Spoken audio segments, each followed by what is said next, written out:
Commençons par le sommet tant attendu.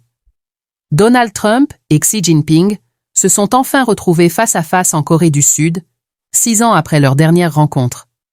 Le monde retenait son souffle, espérant une percée sur le commerce, la tech et les tensions militaires. Résultat ? 1h40 de show, des poignées de main, des sourires figés, mais zéro accord signé. Juste un cessez-le-feu tactique d'1 an. Côté commerce, Trump baisse les droits de douane de 57% à 47% sur les produits chinois. En échange, Pékin reprend ses achats de soja américain, 3 cargos commandés juste avant la rencontre, histoire de faire plaisir aux fermiers de Trump. Sur les terres rares, la Chine suspend ses restrictions d'export pour 1 an, mais rien de définitif. Semi-conducteurs, Taïwan, Ukraine, TikTok, tout reste en suspens. Trump vend ça comme une victoire mondiale. Xi quitte la salle sans un mot. En clair, une trêve fragile, pas un reset. Les grands dossiers sont toujours là, et la paix reste loin. Mais Trump n'a pas fini de faire parler de lui. Juste avant de serrer la main de Xi, il a lâché une bombe. Les États-Unis reprennent les essais nucléaires, gelés depuis 1992. Motif ? Les autres testent, nous aussi. La Chine a doublé son arsenal en 5 ans, 600 ogives. La Russie a lancé le missile Burevestnik. Trump riposte. Problème ? Ni Moscou ni Pékin n'ont fait exploser de bombes depuis 30 ans. Les experts crient au non-sens. Ça prend 3 ans pour préparer un test. Et la dissuasion nucléaire repose sur la technologie, pas sur les explosions. Trump a déjà son dôme d'or à 175 milliards de dollars contre les missiles hypersoniques. Relancer les essais, c'est ouvrir la boîte de Pandore du CTBT de 1996. Si la Chine ou la Russie suivent, bonjour la nouvelle course aux armements. Passons à l'économie de l'IA, un carrousel à billions. Nvidia vaut 5 000 milliards de dollars contre 144 en 2020. Comment ? En vendant des puces à Palantir, qui vend de l'IA à Microsoft, qui détient 27% d'OpenAI, qui tourne sur Nvidia, qui va injecter 100 milliards dans OpenAI. Même argent, même cercle, innovation ou bulle. L'IA excelle en code, logistique, médicaments, mais 80% de ses revenus viennent d'autres firmes d'IA. Tant que les investisseurs ont le FOMO, le manège tourne. Mais quand il s'arrêtera, il faudra vendre au monde réel, pas à son propre club. En Asie centrale, l'Inde a discrètement plié bagage. En 2022, elle a rendu la base aérienne d'Aini au Tadjikistan, sa première implantation outre-mer.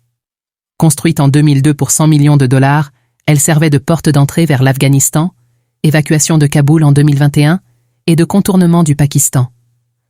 Pourquoi partir ? Moscou et Pékin ont fait pression. L'Asie centrale, c'est leur jardin. L'Inde mise désormais sur Chabahar en Iran, exemption américaine de 6 mois obtenue malgré les sanctions sur Téhéran. Côté visas, Washington serre la vis.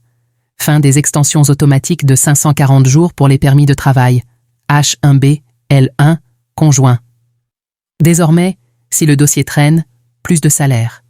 Des milliers de familles indiennes risquent de perdre leur second revenu du jour au lendemain. Sécurité nationale, dit l'USCIS. Réalité, un système déjà engorgé. L'Inde, elle, rêve en bleu marine. À la semaine maritime de Mumbai, Modi a lancé 2,2 lacs Crores, 24 milliards USD, pour 437 navires neufs, ports en eau profonde, Vadavan, Vizhinjam, et 70 000 crores d'investissement public. Capacité portuaire doublée depuis 2014, temps de rotation divisé par 2, marins indiens à 12% du total mondial. Objectif 2030. Devenir une puissance maritime complète. Dubai Port et Maersk investissent déjà 7 milliards. L'Inde a 11 000 km de côte, une jeunesse formée et une histoire maritime millénaire.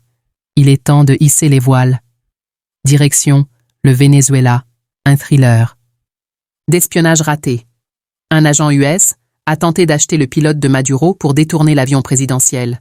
16 mois de messages cryptés, promesses de millions, et puis rien.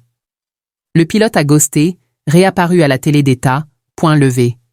Trump double la prime sur Maduro, 50 millions, envoie des navires, autorise la CIA. Caracas crie au complot éternel. Pour l'instant, le président vole toujours.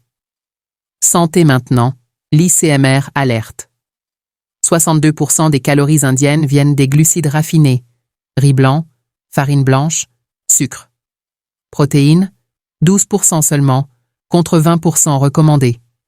Résultat, 100 millions de diabétiques, 69 millions d'obèses. Les Sud-Asiatiques stockent la graisse abdominale plus tôt et à poids moindre. Solution, moins de carbs, plus de légumes, 50% de l'assiette, protéines, 25%, carbs, 25%. Pas de révolution, juste une cuillère de riz en moins. Brésil. 132 morts dans une descente policière à Rio contre le commando Vermelho. Lula horrifié, pas informé. L'ONU condamne, la Cour suprême exige des comptes. Écoles fermées, favelas en deuil. Succès ou massacre.